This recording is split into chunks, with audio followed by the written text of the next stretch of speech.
Thank you so much for joining me today, Sheree, here in the cellar at Udder Delights. I'm absolutely thrilled to have you for our next episode of Be the Drop. So I see that you've brought in your item of significance. Yes. And that's something that connects you with your community. Yes. So I'd love it if you could explain to me Sure. what that item is. Sure. So this feels like show and tell. So I brought in our Udder Delights Adelaide Hills Double Cream Brie. I guess I particularly picked this, so we're cheesemakers. So cheese connects us in terms of every part of my community. But in particular, brie or white mold cheese is the biggest range of cheese that we make and sell. So I just picked that one, and it's the one that is really penetrating the market on a massive level around Australia. So yeah, that's my icon. Great. So cheese it is. Cheese is your connector. Can you tell me about, and I know we were talking a little bit around the fact that you've got multiple communities from your consumers through to the milk producers. Can you explain to us a little bit more about who those communities are? Yeah, sure. So we are, I guess, you said you in the cellar of Udder Delights. So we are a tourism outlet cheese cellar door. So in that very close connection with the community is the direct customers who are coming in here, and they're our regulars and they're our tourists, but interestingly they're also our customers from all around Australia. But from, I guess, a manufacturing perspective, in that we make cheese, we then sell to all our distributors, and the distributors are selling to all the buyers and all the different shops around Australia, and that is a really important segment of our business and very much a community.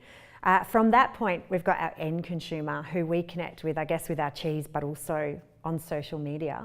And then finally, probably, again, a really important one is that in our industry, milk supply is really important. And so we've even got a community with our dairy farmers and I guess really building relationship with them. And probably the one I haven't mentioned is our staff. Like, again, even they are a community within themselves, and that is a pool that continues to grow. So, and I have been here at Cellar Door, and your staff are amazing. So I think they're a very important community. Yes. Yeah, I agree with that one. Yeah.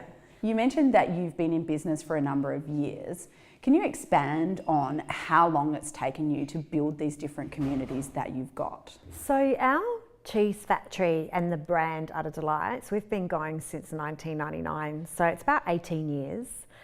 We opened up our cellar door 10 years ago, and usually when you think about how long something going, if you're not connected, you'd say 5 years. And I've learned, how long is something open? 2 years, okay, that means 4.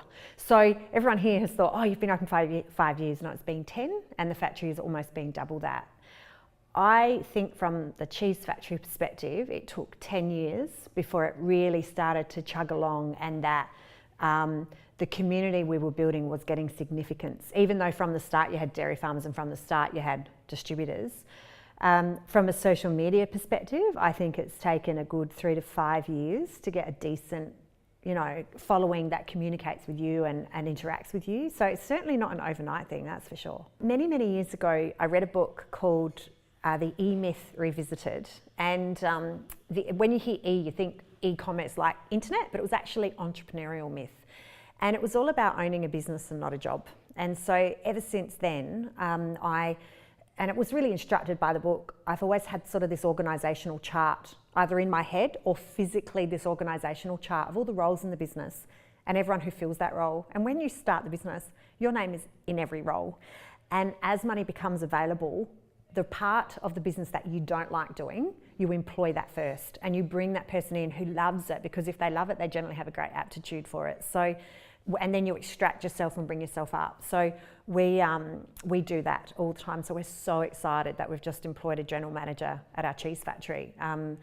Last year it was a national sales manager. The year before it was a quality assurance manager. So all these things that we've learnt along the way and can do, it's just nice to be able to handball, because eventually your role gets so big, you've got to cut your role in half and hire again, and then it grows and you cut yourself off and hire again. So that's how we've done it, over the years. Well, thank you so much for joining me today, Sheree. It's been an absolute pleasure, and I love the business insights that you've shared with us.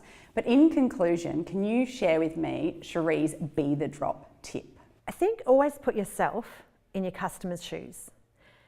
And if the communicating or marketing you're going to do would bore you to tears or glaze over or irritate you if you were them, then don't do it.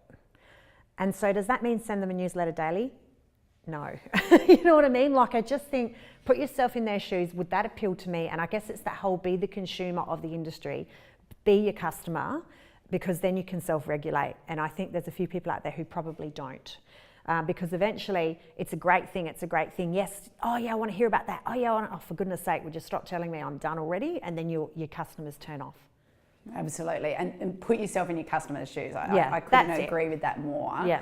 You know, and it's got to be because they're the people that are buying it. Yeah. But it's not about what you want. Yeah. It's what they want. It's what they want. And if you're a customer, what would excite you? What would bore you? What would irritate you? You know, and I don't know, we're all different, but you still have a bit of an idea. Yeah, well, it definitely helps to have an idea of your customers. Well, thank you so much for joining me, Sheree. It's been wonderful. My pleasure. Thank you.